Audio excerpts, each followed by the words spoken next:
নমস্কার বন্ধুরা, রিয়াস বিরো নিউজিল্যান্ডে আরও একটা নতুন ব্লগে আপনাদের অনেক অনেক স্বাগত। আশা করি আপনারা সবাই খুব ভালো আছেন আর আমরাও খুব ভালো আছি। আজকে আমাদের ইন্ডিয়াতে প্রথম সকাল। কালকে রাত্রে বেশ রাত করে আমরা বাড়ি ফিরেছি আর তাই আজকে সকালে ঘুম থেকে উঠতে অনেকটাই দেরি হয়ে গেছে। ব্যালকানিতে দাঁড়িয়ে দেখছিলাম আমাদের সামনে রাস্তাটা, সেটা একদম পাল্টে গেছে। রাস্তায় কাজ হচ্ছে আর দুই পাশ দিয়ে বেশ বড় বড় পাইপ বসছে। সেই জন্য রাস্তাটাকে বেশ সরু মনে হলেও রাস্তাটা কিন্তু আসলে অনেকটাই চওড়া। স্নান সেরে ছাদে কাপড় মেলতে এসে দেখি ছাদ থেকে বেশ অন্যরকম লাগছে বাড়িগুলো। 1.5 বছর সেটা তো কম সময় না বলুন। আস্তে আস্তে পাশের বাড়িগুলো অনেক অন্যরকম হয়ে গেছে। ননি যখন 1.5 বছর আগে কলকাতা এসেছিল তখন ওর মাত্র 8 মাস বয়স। তখন তো কিছুই বুঝতো না, এখন বেশ অনেকটাই বোঝে। মানে মোটামুটি একটা ধারণা হয়েছে যে ও ইন্ডিয়া যাচ্ছে। আর এরকম ঝুল বারান্দাও একদম পায় না আমাদের ওখানে, তাই এই ঝুল বারান্দায় বেশ মজা হয়েছে। রেলিংয়ের কাজটায় বারবার উঠছে আর নামছে।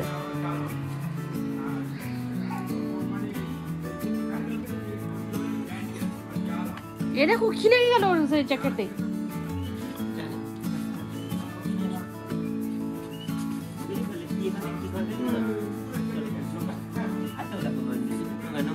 বারান্দা দাঁড়ানো হয়নি গো। জানলাগুলো তো সুন্দর, কিন্তু হলো ভালো। লাইটগুলোও গেছে, নতুন অবস্থায় আয়তে গেছিল বুঝলে। বাইরে রাস্তায় অনেক দিন ধরে কাজ হচ্ছে, তাই জন্য বাইরে বেশ অনেক পরিমাণ ঝুল জমেছে আর সেই সাথে ধুলোও জমেছে। এমনকি বাইরের গাছের পাতাগুলোতেও আর সবুজ রং নেই, সেগুলোতেও ধুলোর একটা আস্তরণ পড়ে গেছে। আমি স্নান করে এসে ননিকে ব্রেকফাস্ট খাওয়াতে বসেছি। আর এদিকে চিনিও চলেছে ওর দাদুর সাথে বাজার করতে। বাঙালিরা যে যত দূরেই থাকুক না কেন, দর কষাকষি করে বাজার করা এটা যেন একটা অদ্ভুত শান্তি।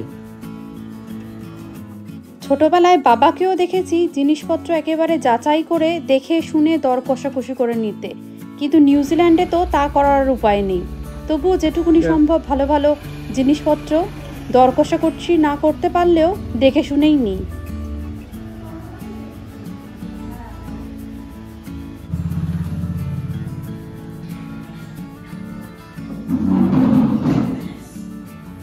আর এ বেচারা ননি তো অনেক ছোট্ট, বাজার করার মর্ম বোঝে না, তাই ও মায়ের সাথে ব্রেকফাস্টই খাচ্ছে।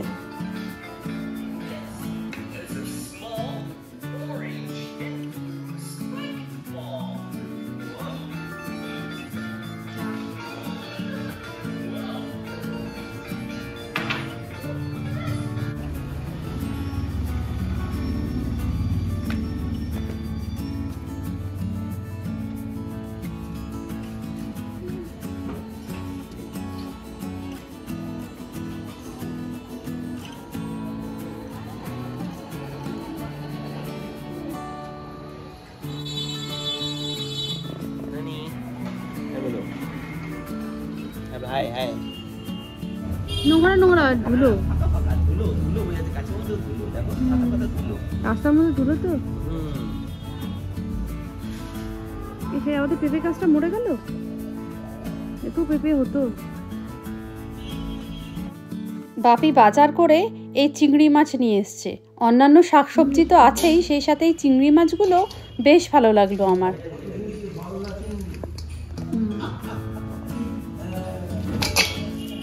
সুন্দর গলদা চিংড়ি।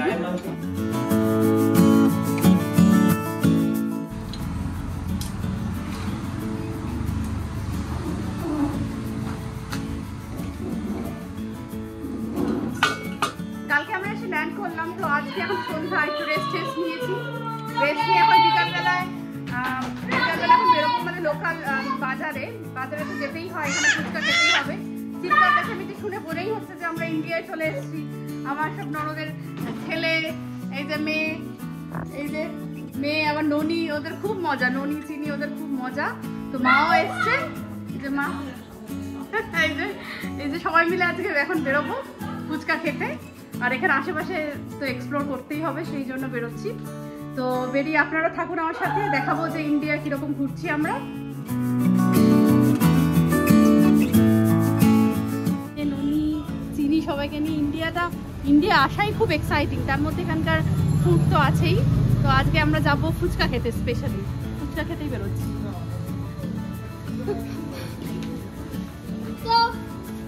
হাই হাই মামা আমার ব্যাগটা নিয়ে আসো, আমি তো বাড়ি যাব।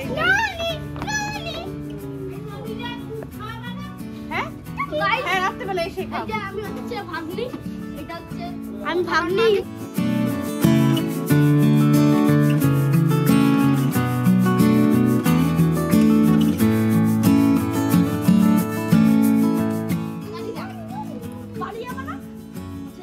Mana? Mana? Mana?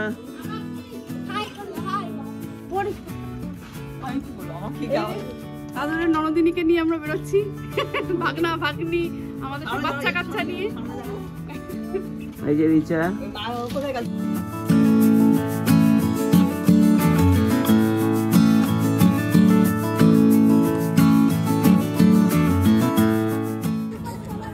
লেগে যাবে আসতে।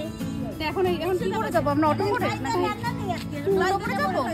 এখন আমরা হেঁটে হেঁটে যাবো। মানে দাঁড়াও তো গাইস আমি সাইকেল নিয়ে বেরিয়ে পড়েছি, এখন অটো করে যাবো। তো যাবো। ইন্ডিয়াতে আসলে আমরা প্রত্যেক দিন সন্ধেবেলায় তো বেরোবই, মানে কেউ আটকাতে পারবে না। নিউজিল্যান্ডে তো এটা আমরা খুবই মিস করি, মানে নিউজিল্যান্ডে বড় বড় যেগুলো মল আছে বা বেশিরভাগই দোকানপাট 6টার পরেই বন্ধ হয়ে যায়, তো আর ঘোরার জায়গা থাকে না। আর উইকেন্ডগুলোতে তো আরও আগেই বন্ধ হয়ে যায়, 5টার সময় বন্ধ হয়ে যায়।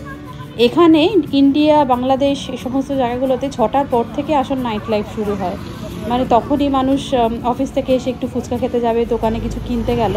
এগুলো আমরা খুব মিস করি নিউজিল্যান্ডে। আর এই যে এই জায়গাটা আমরা দিয়ে হাঁটছি, সেটা হলো আমাদের রেল গেট। তো এটা অনেকেরই বেশ চেনা, বেশ জমজমাট রাস্তাগুলো। এখানে টোটো স্ট্যান্ডও আছে, ব্যাংক অফ ইন্ডিয়াও আছে, আরও ছোটো ছোটো দোকানপাট আছে।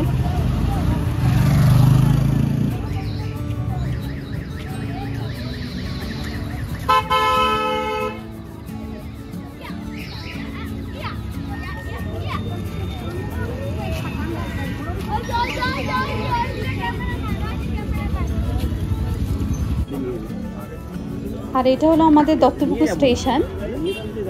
তো এইটা মানে এই রাস্তা দিয়ে, এই রেল লাইনের প্ল্যাটফর্মের উপর দিয়ে এতবার করে যে আমরা এসেছি, মানে এত সহস্র বার ধরে আমরা গেছি, কারণ এখানেই আমার স্কুল ছিল। তো এখান দিয়ে আমরা ট্রেন ধরতাম কলেজের। তো এত মনের কাছাকাছি জায়গাগুলো যে বলার না, মানে এখনও আমাকে এই রেল স্টেশনের অনেকেই কাকুরা চেনে। তো বেশ ভালো লাগে যে কেউ যদি এত বছর পরেও এত জায়গা, মানে এতদিন আগে আমরা ইন্ডিয়া ছেড়েছি, তারপরেও যদি কেউ চিনতে পারে, এটা অনেকটা বড় প্রাপ্তি আমাদের কাছে। আমরা এখন চলে এসেছি স্টেশনে। এখন আমরা চলে এসেছি ফুচকা খেতে। আমরা যে কাকুর কাছ থেকে ফুচকা খেতে এসেছি, সেটা আমরা 10-15 বছর আগে থেকেই খাচ্ছি, মানে এত ভালো লাগে এনার ফুচকা। তো আমরা তো অনেক জায়গার ফুচকা খেয়েছি, তো এর মতো স্বাদ যেন আর কোথাও পাই না। তাই প্রথম দিন সন্ধেবেলায় আমরা চলে এসেছি এই কাকুর হাতের ফুচকা খেতে। এই যে আমাদের দত্তপুকুর লোকাল ঢুকছে। আগে যেমন আমাদের ট্রেনগুলো দেখতাম সবুজ আর হলুদ ছিল, এখন সেরকম ট্রেন খুঁজে পাওয়াই মুশকিল। ট্রেনের উপরে কোথাও কোনো না কোনো অ্যাড দিয়ে রেখেছে। এতদিন পর ইন্ডিয়া এসেছি, মিষ্টি, দই, মাছ, মাংস, টাটকা শাকসবজি তো খেতেই হবে।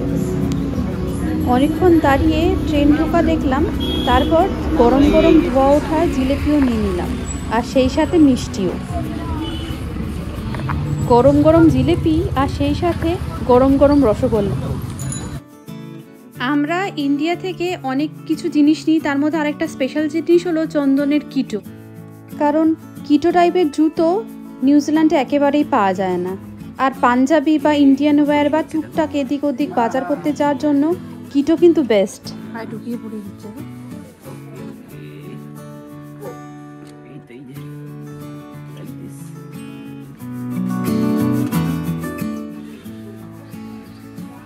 এবার অনেকটাই ঘোরা হয়ে গেল, এবার আমার বাড়ি যাব।